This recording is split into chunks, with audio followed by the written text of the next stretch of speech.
The last of the U.S. declared chemical weapons stockpile was destroyed at a military installation in eastern Kentucky. Let's roll the clip. Today marks the beginning of the last chapter of U.S. efforts to eradicate chemical weapons from the face of the earth.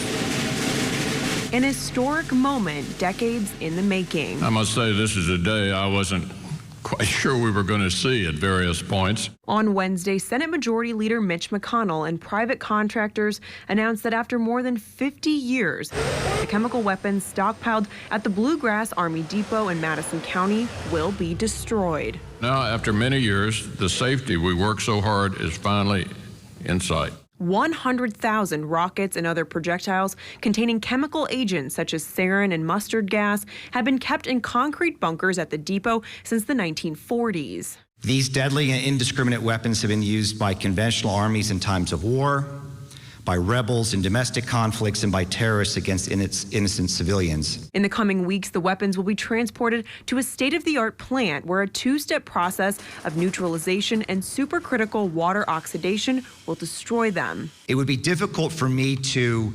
overemphasize the importance of this program to the Department of Defense. The Department of Defense says the U.S. has already destroyed 90% of its chemical weapons, but eradicating those left in Kentucky is vital to U.S. foreign policy. Our international reputation, our ability to reinforce the norm against chemical weapons use is dependent on the success here in Kentucky in demilitarizing the remaining chemical weapons stockpile. McConnell says none of this would have been possible without the Kentuckians on the ground fighting to keep their homes safe. Together, we made our voices heard, built this state-of-the-art facility, and protected the families of this wonderful community. I think it's really interesting how long it took them to actually dispose of these.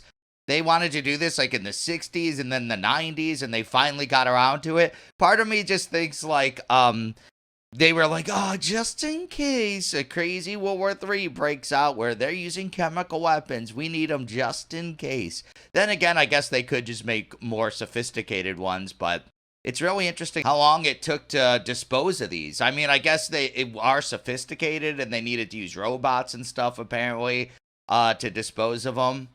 But still, it took decades to do it. I'm curious if like World War III did break out though, and if the enemy was using chemical weapons, would the United States actually use chemical weapons back?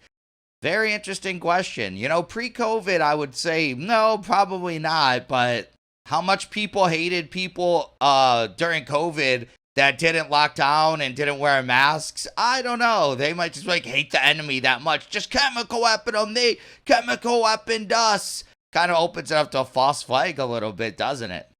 But it's good that they destroyed all the declared weapons, and hopefully there isn't a World War III and there's never chemical weapons used again. That would be awesome.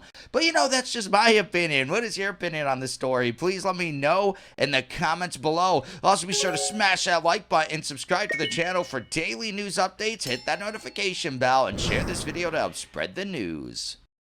Thank you so much for watching, and I'll catch you in the next one. Peace out.